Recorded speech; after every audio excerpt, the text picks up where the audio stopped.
Good evening and welcome to a very special program, NDTV's Poll of Polls. It seems to be a historic third term for the Prime Minister Narendra Modi.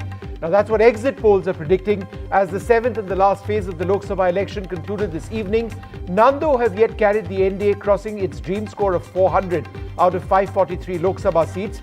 The India bloc, 5 exit polls are predicted, will fall massively short of the 285 seats predicted by the Congress chief Mallikarjun Kharge.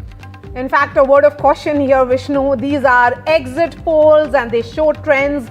No exit poll can be considered as definitive. And of course, let's not forget that NDTV hasn't done any exit poll. We'll have to wait for the results on 4th. But yes, talking about the broad trend, just about every exit poll is saying that NDA under Prime Minister Narendra Modi is firmly placed to return to power. Mr. Modi is on the cusp of history. He is all set to become the next Prime Minister with an even bigger mandate is what the exit polls are suggesting. You know, in fact, what a poll of polls is interesting and important because it is an aggregate. So it does give you, something directional and it is pretty clear. So I think before I introduce our guests, just for the benefit of our viewers, let's bring you the poll of exit polls. First, the broad national picture. We've got a breakup of states as well. So if you look at 6 exit poll results right now, then the overall situation now of 543 seats total, it's the NDA at 361 and the India Alliance at 145. Let's have the overall number up instead of just the specifics. If we can have the all India overall numbers up, I will repeat that. It's the NDA at 361, the India Alliance at 145. Now, obviously, there are variations over here, but just in going through many of the exit polls, and there are 6 of them at this stage, 1, 2, 3, 4, there are 7 of them at this stage. All of them have, the lowest one, Dainik Bhaskar, gives a margin, a huge one of 281 to 350 in favor of the NDA. The largest number is India TV CNX, which has the NDA at its upper margin of 401. So it's well over 350. I think that's the big story that has emerged. But Vishnu, just look at the numbers in terms of Dainik Bhaskar. Very interesting. It's a range of 70. We have for both sides, yes, India as well. Yes, and we have eminent panelists joining us. Let's introduce them, Vishnu. That's right. We'll be joined soon by Rajiv Chandrasekhar, the Minister, Dr. Abhishek Manu Singhvi of the Congress Party with us. In fact, Rajiv Chandrasekhar with us as well. KC Tyagi, the senior leader of the JDU, Shazia Ilmi of the BJP, Ghanshyam Tiwari of the Samajwadi Party with us in the studio. Amit Malviya, in charge of the BJP's National Information and Technology Department, will be with us. Dr. Surjit Bhalla. So it's a pretty packed panel. Ashok Malik with us, Amitabh Tiwari, Nirja Chaudhary, Vikram Aditya Singh, the Lok Sabha candidate from Mandi. So it's a big panel. It's a big show as well. But first, let me go across to Rajiv Chandrasekhar. Thanks very much, Mr. Chandrasekhar, for being with us. So on an average, it's quite easily, if you look at the all India figures, the poll of polls has the NDA well above 350 at 361 on an average, the India Alliance at 145. You'd expect it to cross 400, but would you say that, this is perhaps a more realistic estimate of where the NDA would have landed up? So as Vishnu, thank you for having me on the show. And as Maria said, this is certainly not the result. This is the exit poll. And I certainly still will stick my neck out and say that the NDA results will be closer to 400 than 350. I still maintain that some of the losses that are being shown in Rajasthan and in Haryana and states like that are not really going to be losses for the BJP. But certainly it is very clear, as it was clear in the end of early Feb, when elections were being announced, that this will be the third term for Prime Minister Narendra Modi ji. In the last 90 days, the Congress has tried its best to use all kinds of tactics, lies, misinformation, deepfakes. Just one point, to interrupt you for half a second. Rajasthan, in fact, of 25 seats, the BJP, according to exit polls, poll of polls is projected to get 21, the India Alliance 4. So, it's still a very strong performance. But please go ahead. Yeah, so no, I was making the point that I think The last 10 years of the BJP and Prime Minister Narendra Modi ji, it was clear to anybody who was taking a reasonable view towards these elections that the people were decisively going to give him another mandate. Of course, we had this spectacle over the last 90 days of the Congress and the India alliance trotting out all kinds of tactics and negativity into these elections. And we said all along that the people of India will certainly show them the right direction and their response to this type of politics. And I think that is what these exit polls are indicating. And we will see on the 4th. I certainly believe that the results will be even better than what the exit polls are indicating when the real results come out on the 4th. Okay, but Mr. Chandrasekhar, what what your political opponents and India bloc is saying is that they are at 295 and that just as 2004 when all the exit polls got it wrong, history will be repeating in 2024 as well. Well, look, it's easy to be delusional till the 4th. I think they've done they've had a good run of about 90 to 100 days of talking utter nonsense. And the 4th will prove that they've been talking utter nonsense, including this delusional view that they were anyway close to fooling the people of India to giving them another mandate, especially after the people of India have seen what they did in the 10 years between 2004 and 2014. So there is no way that type of corrupt, dysfunctional politics the people of India will ever embrace anytime in the near term. We're also joined by Mr. V. Muralidharan, the Minister of State for External Affairs. We'll go to him in a moment, but I wanted to go across to Dr. Abhishek Manu Singhvi first. Firstly, your broad reaction to this. It just seems that the India Alliance, a poll of polls shows them at just 145. And in many states where you would expect it to do well, for example, Karnataka, despite the recent assembly elections, it shows the Congress at just 6, the NDA at 22. Other than Punjab, where the Aam Aadmi Party and the Congress have both done relatively well, it just seems to be a washout. How do you look at these exit polls? Well, you have many guests and your time is limited, so let me be very pointed. See, number one, I am reminded of so many of these polls. Nobody suggested a West Bengal result in 2021. You know what happened to the exit polls. In fact, very recently in all the 3 assembly elections in the reverse direction in favor of BJP, nobody predicted Madhya Pradesh sweep, etc. in the exit polls. They got it wrong on both Madhya Pradesh and Chhattisgarh, but in favor of the BJP, they were wrong. And so on and so forth. The examples are many. So this caveat must be kept in mind. Exit polls, not opinion polls, can go grievously wrong. Number two, the 295 figure given today by the India Alliance was after a full day meeting in deep analytical consultation with local persons. Who were leaders who got inputs and they discussed and analyzed, and then they came to this figure. So it's not just a rabbit out of the hat which has been given. Now I'll tell you why.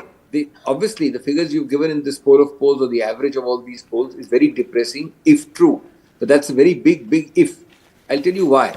You have each of the polls has given some, although very small, seats in the south. I believe that in the 60 seats in the south of Tamil Nadu and Kerala together, if they get even one, would be a very great miracle. These 2-3 seats everywhere addition is wrong because there is absolutely none of the so-called Modi wave, none of the so-called religious divide on which it is worked in some parts of the north. Number two, you have clearly overstated in many areas. Take, for example, all the sweep states, the saturation states, have been repeated with same saturation figures. 100% back in Gujarat, 100% back in Madhya Pradesh, 100% not back, but first time in Chhattisgarh, etc., etc. Now, I believe that yes, we may not win in those states, we may not cross the halfway mark, but to expect that you will have 100% repeat there is very wrong. Dr. Singhvi, I want to understand from you, out of these 295 that is being predicted by the India bloc, how much is the Congress itself looking at? No, we have decided today itself that we are not going to speak in these bits and pieces and divisive voices. We have analyzed together in a very harmonious way. So we prefer to give you a 295 figure collectively. I'm not breaking it up because that's the decision. We don't want to break it up. Because ultimately we fight together, we win together, we lose together. And I'll tell you why there is so much of overstatement everywhere. I mean, I saw a figure somewhere that the vote share of the BJP in Punjab is more than the vote share of AAP. I don't think that's possible. I think they will do better in Telangana, but I don't think they'll do so much better as to put us way behind in Telangana. There isn't I a don't single. There isn't a single outlier over here in any of the polls which shows the India Alliance winning. The lowest number is Dainik Bhaskar, which places the NDA at 281. So, I mean, it seems difficult to believe that all of them have got it wrong. Well, as I said, there have been the examples I give you in 2021 assembly elections for West Bengal. In the last assembly elections of 2023, nobody predicted the sweep in favor of the BJP, even remotely, in Madhya Pradesh and Chhattisgarh. Nobody. Tell me which did. None of them. In 2020 Bihar assembly elections, nobody predicted for the RJD-led Mahagathbandhan. There are many examples. So I think it can be possible. There is also, of course, a very big situation of tall claims, overstatement. The 400 ke par is exactly what they did in West Bengal, and they got 70. All right. They said 250. So I think it will be careful, it will discount. But anyway, now we are 2 days away. Okay. Dr. Singh, we appreciate your time. Let me go back to Rajiv Chandrasekhar for a quick final comment. Rajiv Chandrasekhar, I'm looking at Kerala numbers. This is a state from where you contested, from Thiruvananthapuram. The pollsters are predicting that there could be some numbers, not just, in fact, they are suggesting that NDA could win one seat. Which is that lucky one seat that could come in your kitty, or is this your alliance partner? Maria, I just want to respond to you and, of course, to Mr. Manu Singhvi. First of all, I think Manu is hanging on to a very, very thin thread as saying that exit polls are wrong. I just want to point out to him very respectfully, almost every exit poll got these types of numbers in 2019, and you know what the results were in 2019. So hanging on to some thread of hope, I think, is probably what the India Alliance has left, and that's fine. As far as the south of India, and again, Manu mentioned that south of India, we will do well, we will not do well. I will stick my neck out today and tell you that in the south of India, the BJP is going to be the single largest national party in the south of India. So forget about the Congress. It is going to be BJP, which is going to be the largest party in these elections in South of India, national party. I just wanted to go across to Ashok Malik at this stage. Ashok, there are, despite the overall numbers which we've discussed, a couple of states which are absolutely fascinating, where there is a close contest. The BJP, it appears, is narrowly ahead of Mamta Banerjee in West Bengal.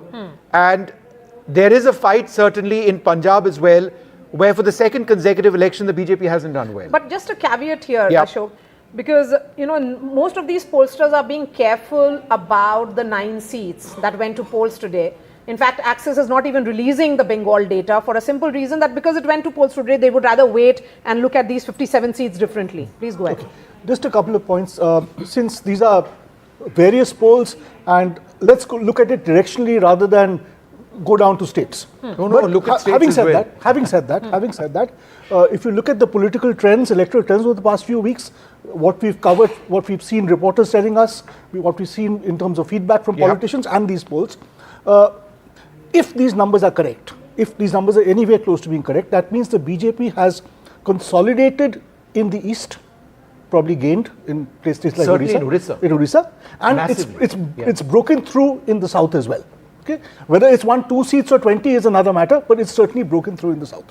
Okay, perhaps Telangana has delivered more seats and so on and so forth. In Bengal, whether BJP finishes ahead of Trinamool or the other way around is not something I don't want to go into. Mamta remains a very, very formidable local politician. And it's very tight in the average of I agree. But the point is the BJP won 18 the last time.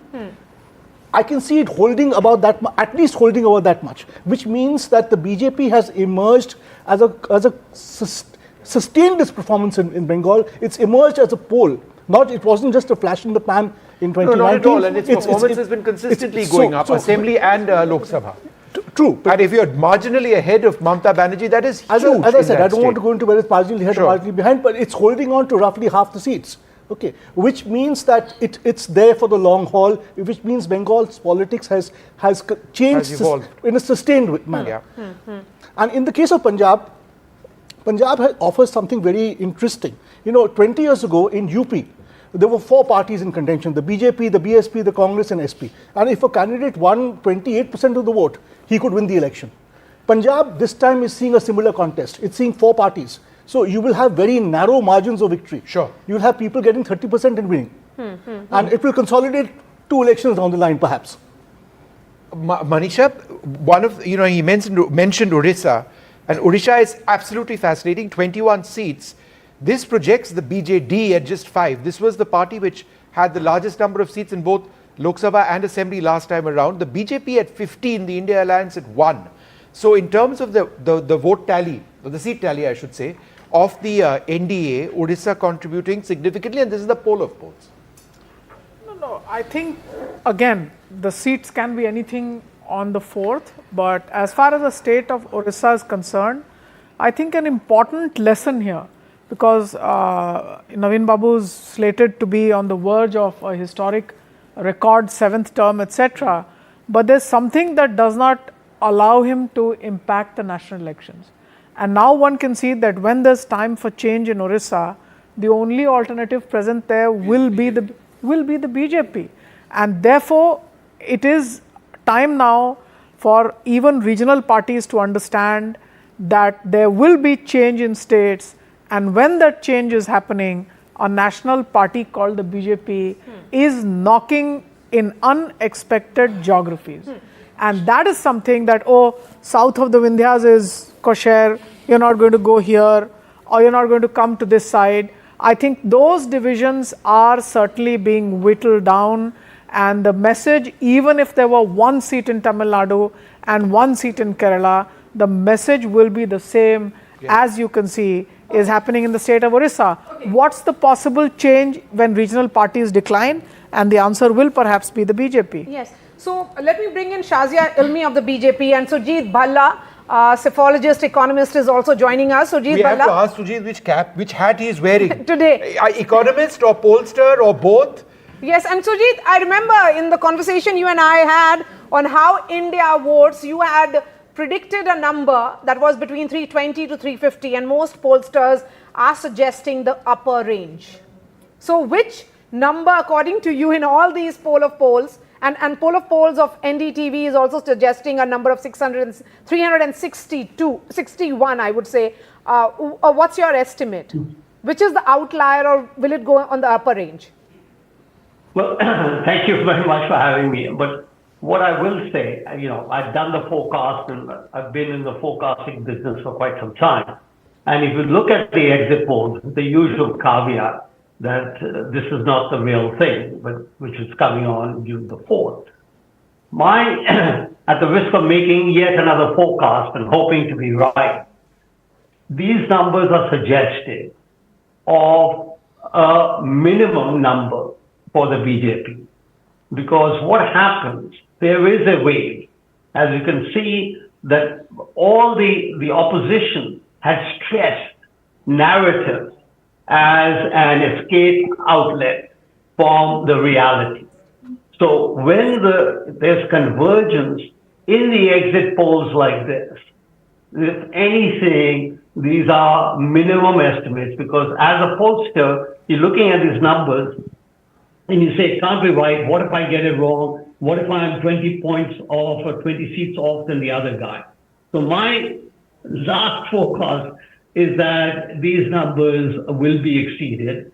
If you want a number from me, and I said that on your program as well, that it could go to 370 for the BJP on its own.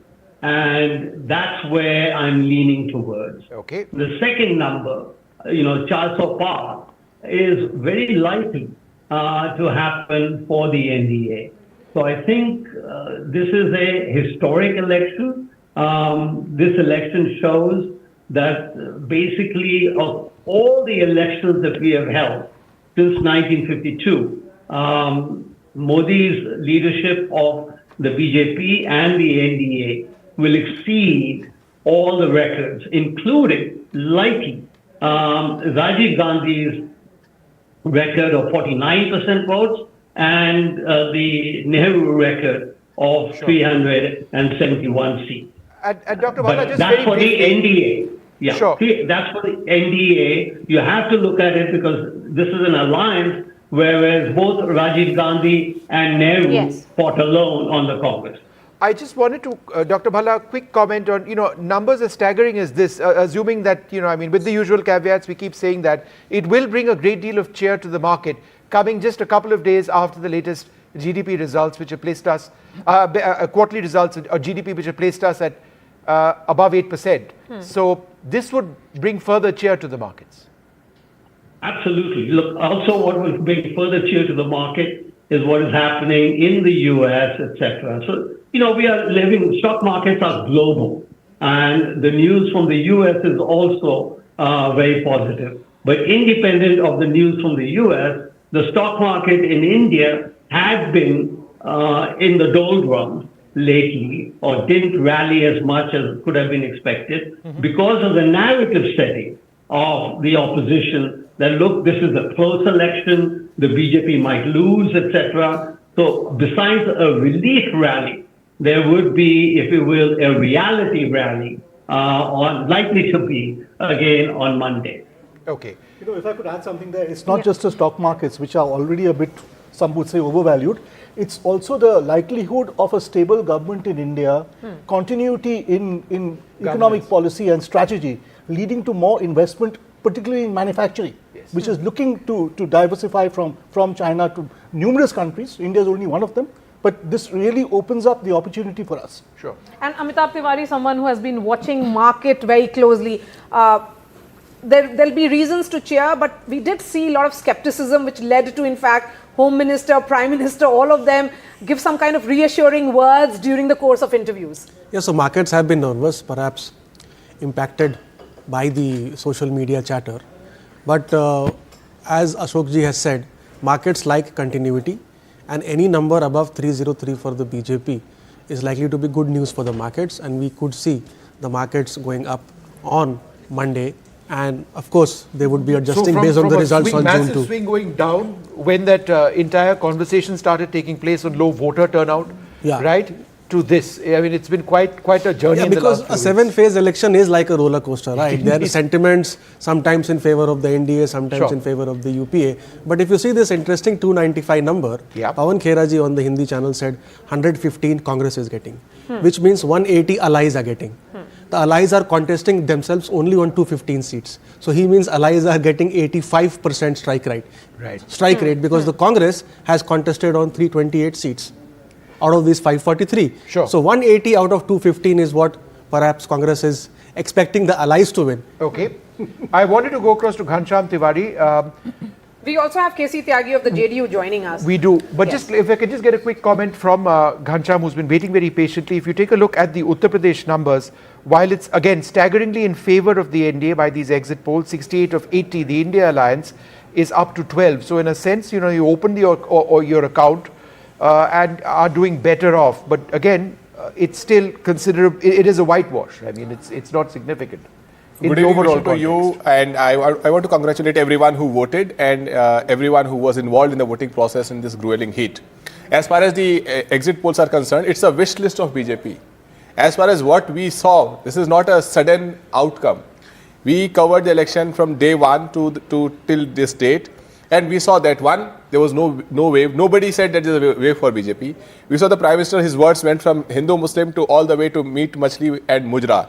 We also saw the situation that every single complaint that EC has received, by and large, was about voters not being allowed to vote against BJP.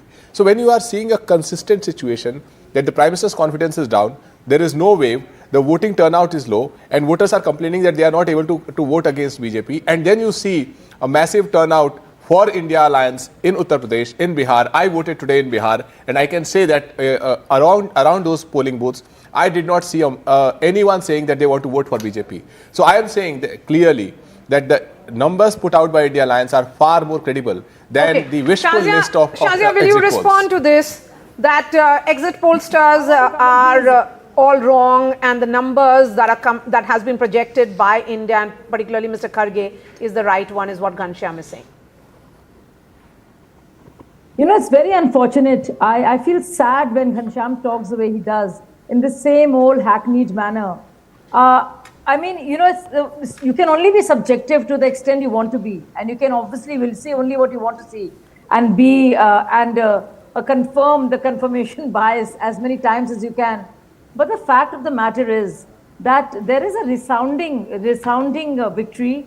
These are not the exact numbers, but clearly, what Ghanshyam's creed is indicative of the agenda of the opposition. And this is exactly this negativity that has done them in.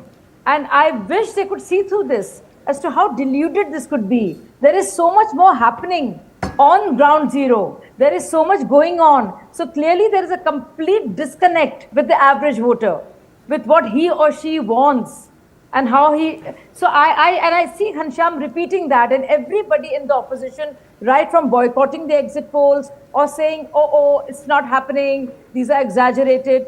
But time and time again, 2014, 19, and now this. Okay. Third time. And so I have a huge problem with this. And I think more than me, I think the voters are tired of this. Throughout they talked about inflation. We all know that this government, particularly despite the 2 black swan events, contained it. If you look at the 10-year average of NDA, 10-year average of UPA, we did much better. They went on and on about Berozgari. Nobody's saying things are great and they ought, but on everything they were caught, and now again they're caught out. There's only Shazia, KC Tyagi of the JDU is joining us. Shazia, just hold on to your thoughts because we are looking at Bihar numbers, Mr. Tyagi. The NDA doesn't seem to be, it's not really doing as well as it did in the last 2 elections, 2014 and 2019. The gains that are coming for India is more or less at the cost of JDU. So, one would say that once upon a time, Nitish Kumar, who was the architect of the India bloc, has actually proved to be, when he jumped the ship, almost like a liability for BJP.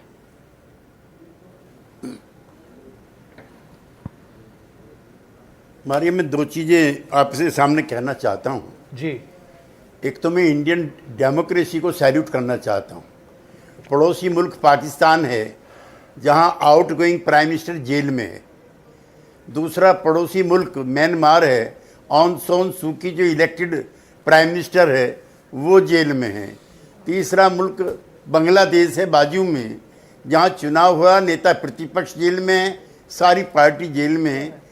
और हमारी democracy salute करने लायक है जहां प्रधानमंत्री भी बाहर है, outgoing 2 prime minister भी सम्मान के साथ देश में रह रहे हैं। एक तो इंडियन डेमोक्रेसी की ये खूबसूरती है, नंबर 1।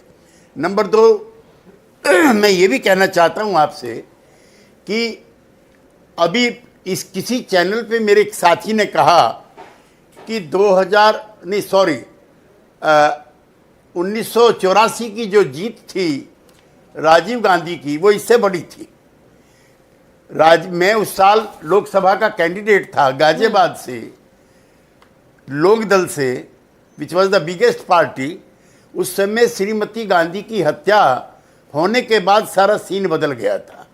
तो 1984 की जो जीत है वो सिंपैथी वेव की जीत थी, और जो आज की जीत है वो पिछले 10 साल में जो किए गए लोगों के लिए काम है, ये उसकी जीत है। दोनों में फर्क करना चाहिए। तीसरा, बिहार का मैं आना चाहता हूँ। इंडी गठबंधन से जब हम बाहर आए हैं, उसी दिन लिखा गया था इंडी गठबंधन का कोई भविष्य नहीं है। मेरे मित्र बैठे हैं घनश्याम जी, थोड़े दिन बाद ये रियलाइज करेंगे कि कांग्रेस पार्टी के साथ काम नहीं हो सकता है। डे 1 से ये तिकड़म में लगे थे, नीतीश कुमार को अलग करें और जो इसका पूरा सिस्टम है इंडी गठबंधन का, कांग्रेस के हाथ में आ जाए। इसीलिए नाराज थी ममता दीदी, इसलिए नाराज थे और लोग। और आने वाले टाइम में भी आप एक और चीज़ नोट कीजिए, कांग्रेस पार्टी सपा के साथ, कांग्रेस पार्टी टीएमसी के साथ, कांग्रेस पार्टी डीएमके के साथ, कांग्रेस पार्टी एनसीपी के साथ मिल करके लड़ने लायक है। जिन राज्यों में it is Congress versus BJP, वहाँ इसका कोई फ्यूचर नहीं है। 10 out of 10 Haryana, 25 Rajasthan, 27 out of 27 Madhya Pradesh, 13 out of 13 Okay, so Tyagiji, I get the point that you are saying that working with the Congress party is difficult for its allies. I take that point. I'm only interrupting you because we need to take a short break at this stage. In just a quick reminder, the poll of polls has of 543 seats, the NDA at 361. That's the latest number. A wave and a half is what this looks like. Similar in a sense to last time around. Short of that 400 mark, but still a resounding win if these exit polls translate to results. We'll take a short break.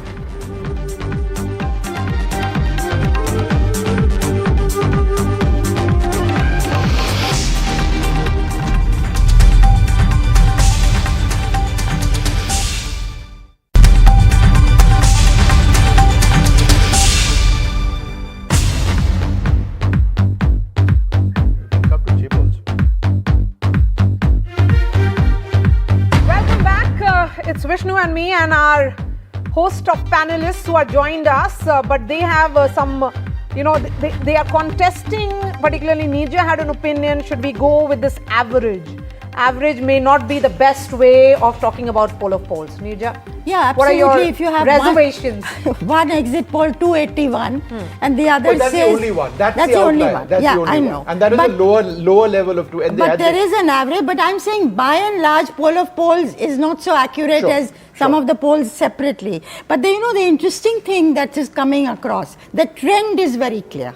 Whether it's 303, 304, 305 for the BJP or they come down to 292, whatever. In the results, the trend is that people have voted national. They have voted for the national government and they did not see India Alliance as a national alternative. Therefore, we have to see how the mindset of people, particularly the younger people, has changed. When they vote for the Prime Minister or for a government, they're voting for the Prime Minister of India. And their mindset, their psyche is rather like the voting for a presidential candidate. And I think that we have to study. What is happening? What are the changes? What are the expectations from people? So what will become clear post this election is that there has to be a new lexicon in Indian politics. It has to be about pro-incumbency, and another reading that which has to be done. And perhaps the BJP's campaign style, they had moved away completely from social media, if these numbers actually hold. On the social media, the likes and the views were being taken away by the opposition, particularly Rahul Gandhi's YouTube was on fire.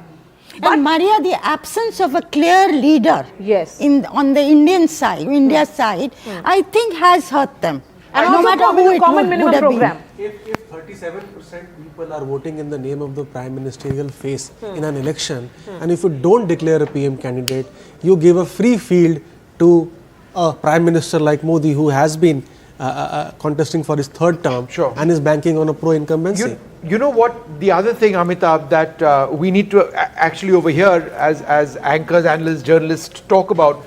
Just a few days back, we were asking the question or making the point that was there a national narrative, right? And this is the point I think Nija was mentioning as well. And a lot of us felt that perhaps there wasn't a national narrative. This would be decided on a state basis. Last time around, there was Balakot. There wasn't something like that this time. Usual considerations of caste, employment, jobs, etc., state-wise differences.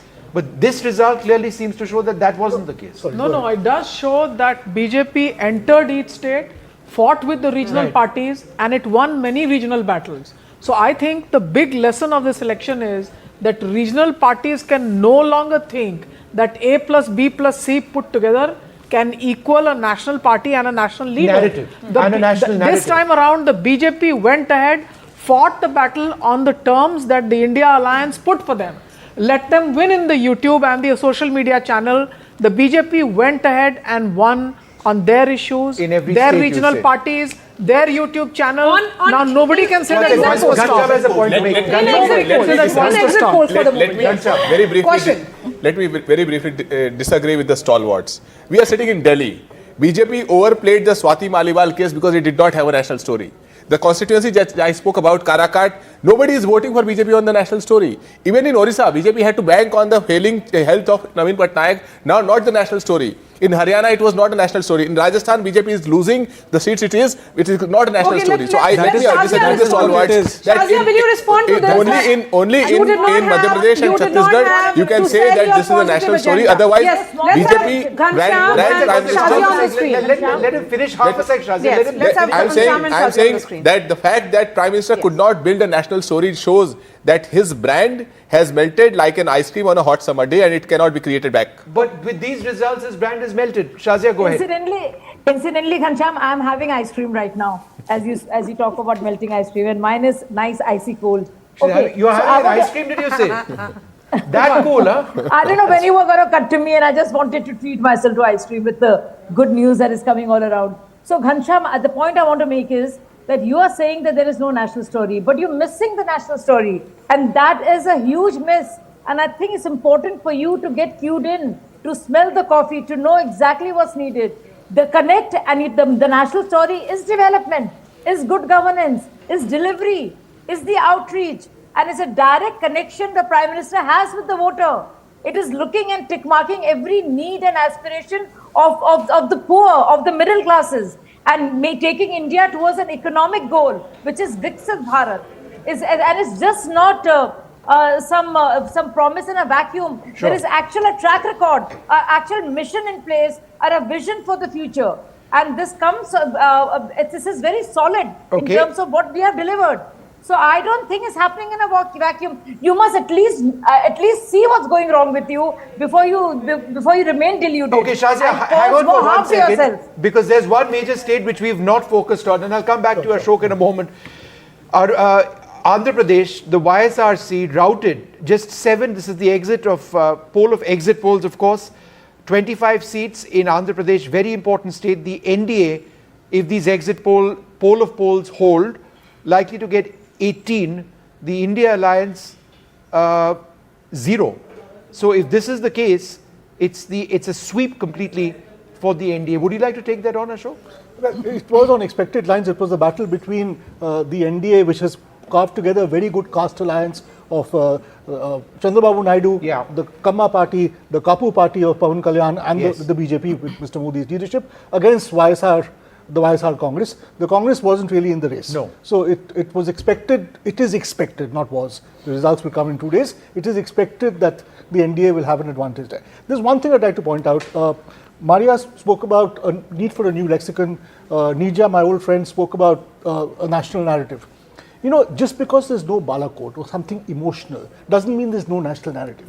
Every election has state issues. Every election. So what was the national narrative? Hold on. It has state issues as well as national issues. We are living in a time in India of enormous internal migration. Internal migration calls for many factors, including economic factors. Yes. If I'm living in a village in Bihar and my daughter is living in Gurgaon, my local leader cannot fix that job, cannot ensure that job. A national leader can do it. So my vote in the local election and the national election will be different. I will look at different imperatives. And this is what Mr. Modi and the BJP have captured since 2014. Yes. Yeah. And to add to that, when Prime Minister Modi was interacting with gamers, there was a lot of criticism to that, why is that being done? When he was interacting with the youth in various events, there was again criticism to that.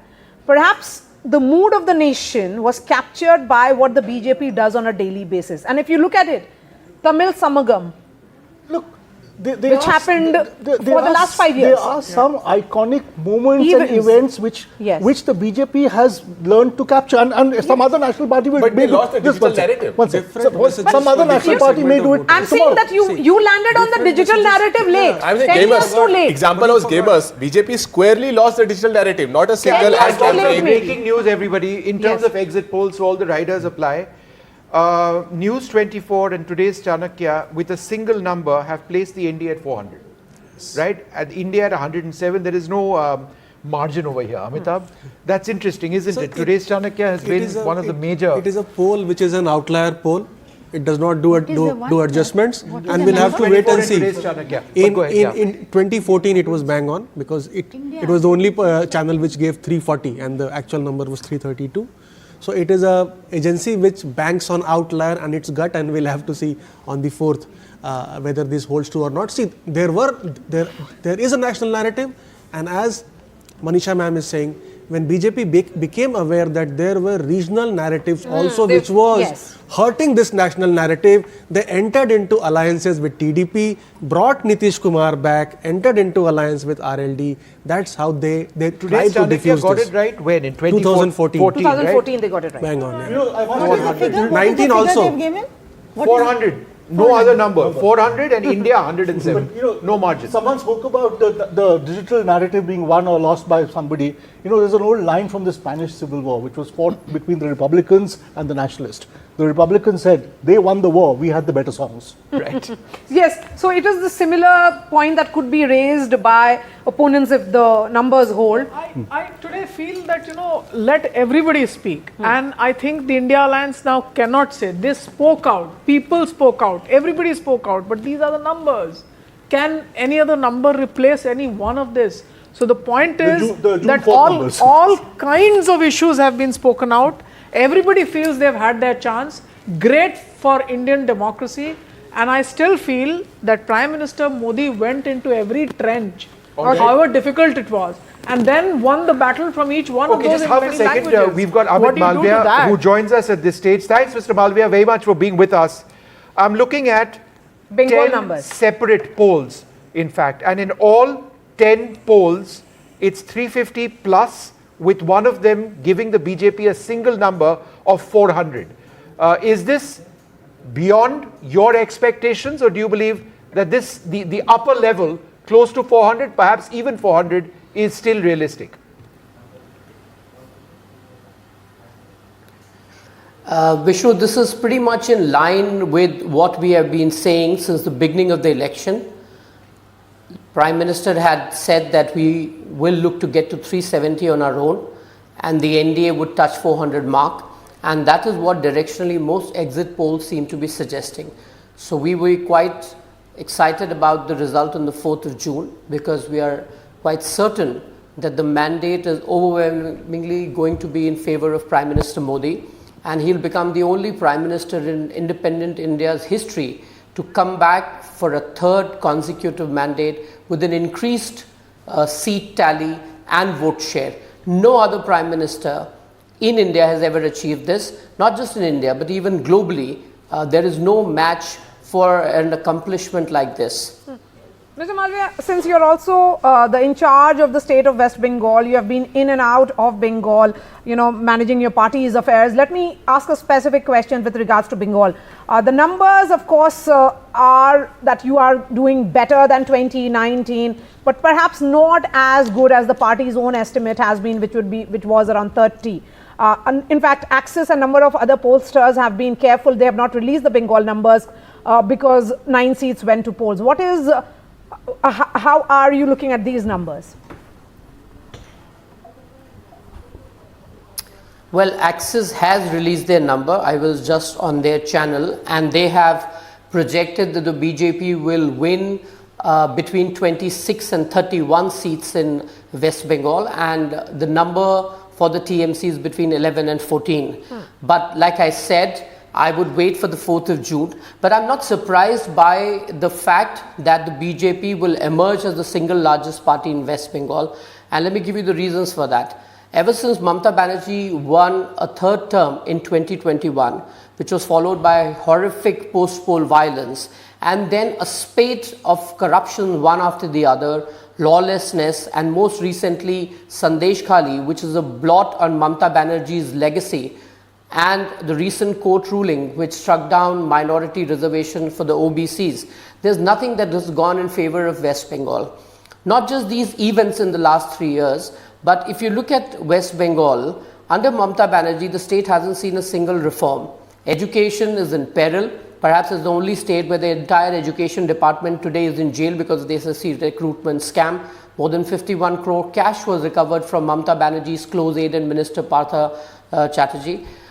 Then you had the Russian scam. You had strongmen like Anubrato Mandal and Sheikh Shah Jahan being arrested for various crimes. You had Sheikh Shah Jahan violating women of Sandesh Khali since 2011, and Mamata Banerjee turning a blind eye to it. And when the matter came to fore, she, instead of acting against the perpetrators, defended Sheikh Shah Jahan and dragged her feet for almost 3 months before the courts intervened and the central agencies stepped in.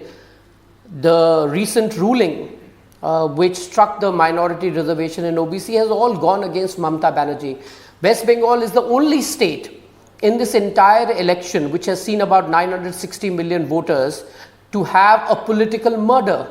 A BJP Karyakarta in Sandesh Khali was shot in cold blood at around 5:30 just when the election was closing. Now with this kind of lawlessness, this kind of lack of governance, no reforms, obviously people of West Bengal are fed up, and that is exactly what you are seeing in the numbers that have emerged from West Bengal. And another very interesting insight on Bengal, that is the only state where the BJP's vote share between 2019 Lok Sabha and 2021 Assembly election did not change materially.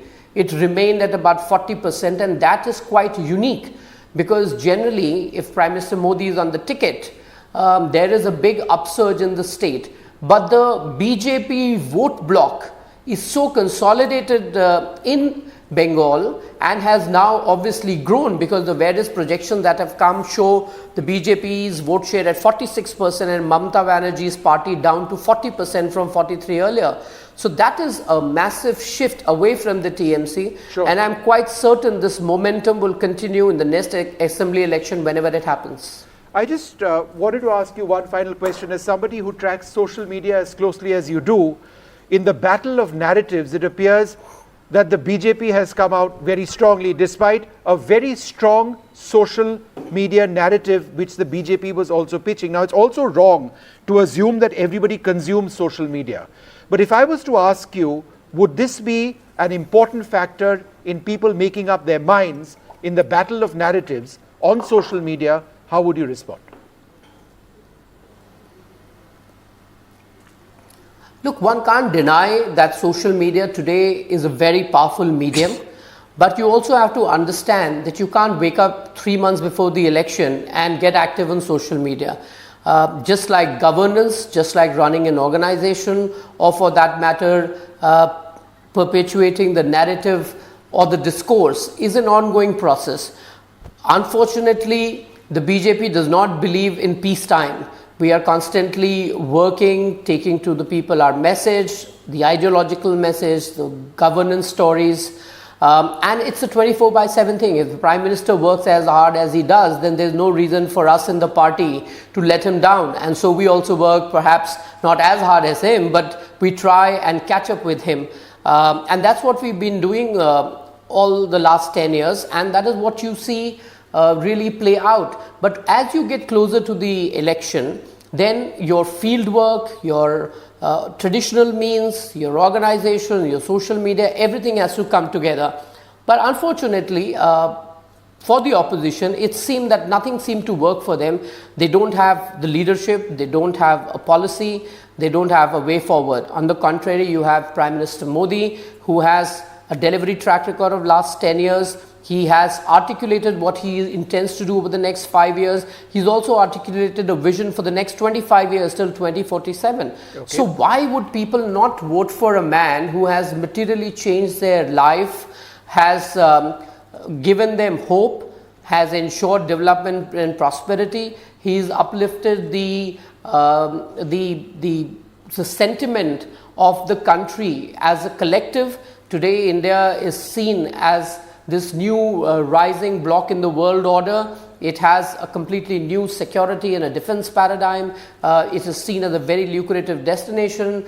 Manufacturing is booming. Unemployment is at the lowest. Inflation is at the lowest. We have just clocked 8.2% GDP growth. Our forex reserves are all-time high. Our exports are all-time high. It is all showing in the mandate. I mean, there is a very big section of Labharti who have benefited from his governance program. So there is really no one who has not been touched by his governance. It is an emotive government. It's a government that delivers. It's a government that has people connect, and Prime Minister Modi himself continues to remain as popular as he is after being in public life for over 20 years and as Prime Minister now for a decade. Okay. And I'm sure the coming 5 years are going to be one where he will do wonders for the country, and we all will sort of live in a country which we always aspired for, a country that's developed, it's forward looking, is something that is respected around the world. So we're in for good times. All right, Amit Malviya, wonderful speaking to you. Thanks so much for joining us. We've just got about 2 minutes left on this program. Nija has a point. Go ahead. Yes. Yeah. Very quickly on this whole issue of narrative that we talked about, on this side, there was clear vote for continuity if the figures are come out to be right. And that is creditable because they're breaking into new ground, south, east. On the other side, on the India side, there was a greater expression of dissatisfaction this time and loud expression. But they obviously could not convert that dissatisfaction into, I won't say votes, into seats. And the reason I think would be no clear leadership face and not an alternative that was credible for the public. Okay. Let me just say one thing. Just 30 seconds before we wrap it up with the... Mr. Malviya said it's a mandate, it's an exit poll. And I want the viewers to reflect that even today, one exit poll in this list of wishful thinkers has said 281 to NDA. And if that is the case, then a lot of wishful thinking is going to be whitewashed. That was a lower number. Well, fair enough. Let's see what happens. No, but still, Ghanshyam, that is above 272, which is the majority mark. I think it should. We are harping on a trend. I'm saying that trend is not as obvious as one does a poll and poll of polls. What defines this election is that there was only one party contesting to win. The other party was trying to pull down BJP. That's unfair. To below 400. All right, everybody, we need to wrap this up. We've got lots to debate, but I just want to end the show by taking one final look at the poll of polls. So we've got the number over there on your screens. The NDA, if these are exit polls, once again, real results on the 4th. At 366, this is the average. India at 144. Some exit polls have gone up to 400.